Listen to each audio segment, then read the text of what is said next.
Proudly supported by Superior Engineering and Diesel Conversions Australia.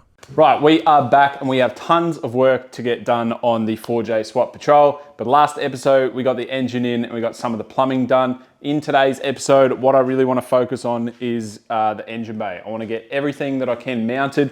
We've got fuel filter, we've got power steering to mount. I believe we actually also have to move the washer bottle and mount our computer in there. But the more we can get done today, the better. I've also gone ahead and I have done a little bit of wiring off camera. I've just been organizing all the looms. We kind of have 3 separate looms going on at the moment, and I'm going to explain that a little bit later.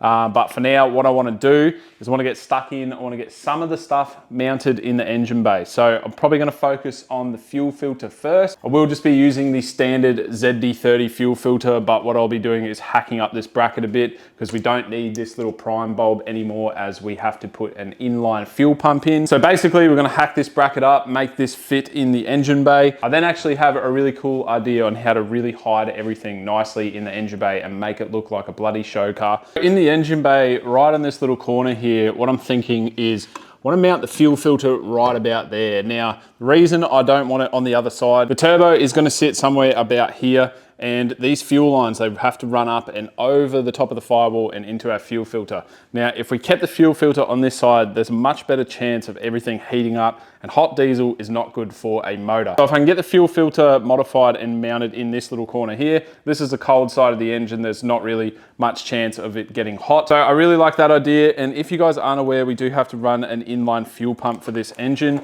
So what I need to do is mount that somewhere down the back of the car as closest to the tank as possible. Basically, we'll just mount it to the chassis, hook the lines up, and we'll have a little inline pump. Now, there is also a few other things that we are going to need to mount over in this little void here. We need the power steering reservoir, we need a catch can, and we also possibly need to relocate this washer bottle here. So instead of just mounting everything super messy in there, what I really want to do is I've had this piece of metal folded up here, and I kind of really would like to mount that in there somehow, and then sort of like drill holes through the top for our reservoirs to pop through so we can keep them topped up and check them. I obviously need to cut this up and make it contour to the Patrol a lot more, but I really think this in here is really going to tidy the engine bay up a lot, rather than seeing all the little reservoirs mounted here with hoses just going everywhere. Now, I am actually getting an airbox made from King Fab Customs, and I've already spoken to them.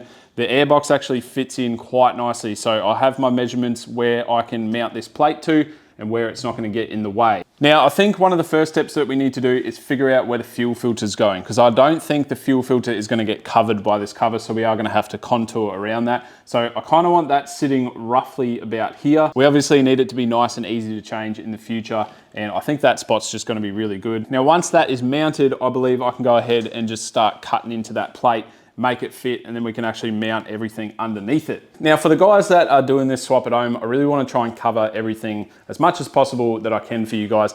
Now, for the brake booster connection, I have actually just cut the 90-degree hose off the standard thing, because that actually has a one-way valve in it. Now, the arrow is pointing to the motor, and then I've just bought a little bit of vac line there and also a barb to join the two together. That is basically the brakes done. We'll now have vacuum assisted brakes, and it's another job off the list. For this list, it is actually thinning out quite a fair bit. We got a lot done in that last episode, so we are gonna cross off brakes today. Now, I'm gonna get stuck into this and start hacking up this fuel filter and make a little bracket and get it mounted in the engine bay.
All right, as you can see, we've got our new cover in. We also mounted up a few bottles, so we have our radiator overflow mounted underneath, and I'm really, really happy with how that turned out. We've also got our power steering reservoir. This thing is just from eBay, and this catch can here is also from eBay. And as you can see, we've also mounted the fuel filter down the side there. Now, originally with this cover, I was gonna make it a little bit wider and tuck everything underneath it, but I sort of revised it as I was doing it. I just found it a little bit too hard to try and mount this sort of stuff underneath and have it poking up and have enough room to get your hoses out and all that sort of stuff. So I just revised it a little bit, we shortened it up, tucked the one bottle underneath, and I'm very happy with how that looks. Now, all of this is ready to be plumbed up, but what I want to do is continue with the mounting of everything in the engine bay. All right, so here we have our brand new radiator. Now, this is also from eBay, but I have been told that they're pretty good, so we're going to run with it for now.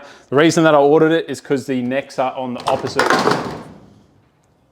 The reason that I've ordered it is because the necks are on the opposite side of the radiator, and it's much simpler to plumb this thing up. We did have to get an automatic transmission one because our cooler will run through this radiator. So we made sure of that. Now, in terms of cooling, we are going twin thermofan. So this is also a shroud off eBay. Now, I'm gonna have to make this thing fit this radiator because it doesn't quite fit yet, but we will make it. But this is really cool because we can just run twin thermos, and it's gonna save a heap of engine bay space when you're not running that big viscous hub fan. So I'm gonna start messing with this a little bit, get it mounted up to the best of my abilities. You really want shrouds to be nice and tight to the radiator. So we're gonna try and achieve that, and then we can actually just drop this into the Patrol. Now, before I go ahead and pop the radiator in, what I'm gonna do is I'm gonna mount this hose up because I don't really want it sitting like that. I don't really want to zip tie it. So I'm gonna take these off. Now, I'm also gonna be taking this return pipe off because our reservoir is now over there. I'm actually just gonna join it in right here. I'm gonna take this line off here,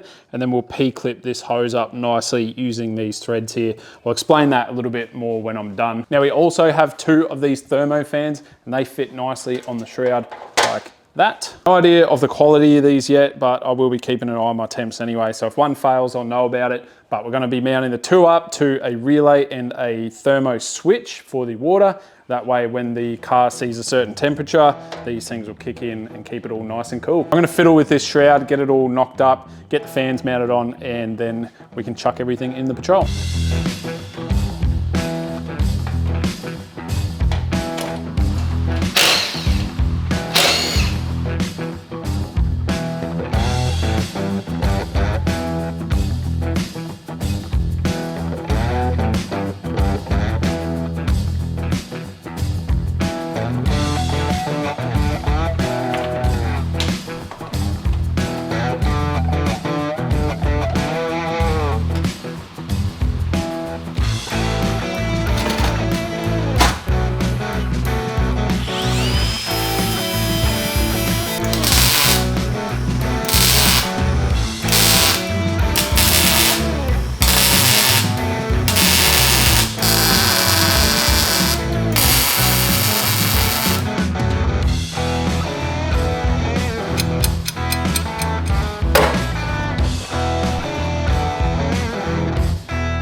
So I've gone ahead and mounted everything that I want to get mounted. I'm going to continue on and just quickly run the fuel line so that way the fuel system is completely done.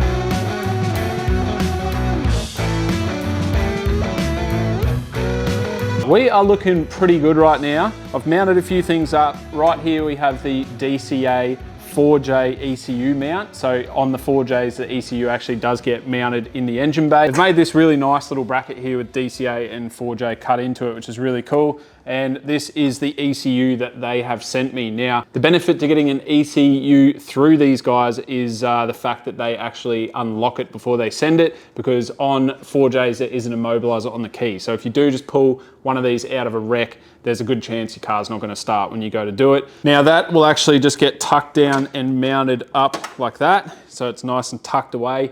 And that is a really nice little bracket from those guys. Now this stainless steel mount here is from All Good Off-Road. Now they've sent this out for me to try. As you can see here, we have a fuse block holder, Now, I'm gonna do some really cool things in the wiring episode with this, but that actually gets mounted in there.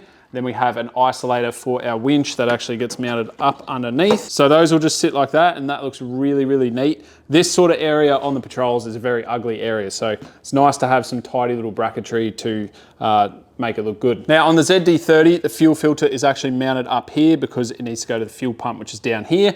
But on the 4J, the fuel pump is on the other side. So obviously we mounted our fuel filter right there, and we had to bring the fuel lines up and across. So if you can see those two fittings there coming off the chassis, they actually normally stick straight up. That's your fuel in and your fuel return. And I've P-clipped it up onto the firewall there, and I've actually spiral wrapped the two hoses together and brought it round to our fuel filter over here. I've also plumbed up the fuel pump and the fuel return there. So that is basically ready to go. But like I said earlier in the episode, you do have to run a pre-pump or a ticker pump, whatever you want to call it. So we need to install this up near the fuel tank, but I'm not going to do that in this episode. I'll probably do it in the next. I'm actually really happy with that fuel line. I wasn't really sure how I was going to get it over to the other side, but I'm very happy with that. The spiral wrap that I've put on it is like a real hard plastic. So not only is it going to help with heat over on the turbo side, but it's actually going to help it from rubbing on any pipes that I've zip tied to. Now on this radiator, I did actually just pull it back off again, and I've added a strip of foam. I had to go to Bunnings to buy this stuff, and it's just like a nice adhesive strip that I've added in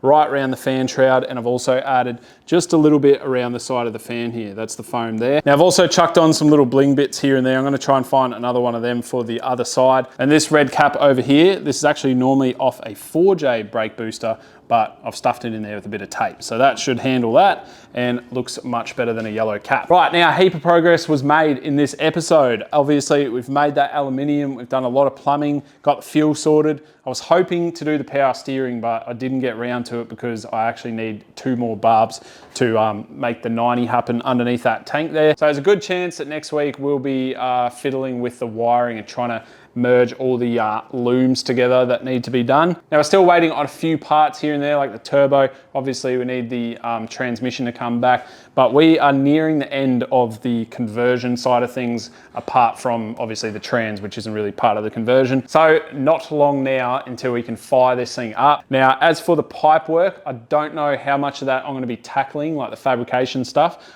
I've been talking to King Fab Customs, and he's pretty keen to do the exhaust and the intercooler piping, so we'll see how that goes. Yeah, very excited for the things to come, and I'm bloody keen to just keep ripping into it. Now, quick shouts to DCA, because this kit that they have supplied, absolutely mint. The engine mounts, that ECU bracket, the wiring harness that we're doing next week, all from DCA, and bloody hell, makes it so much easier. So I'll catch you guys on the next episode, where hopefully we are wiring this bad boy up. See you then.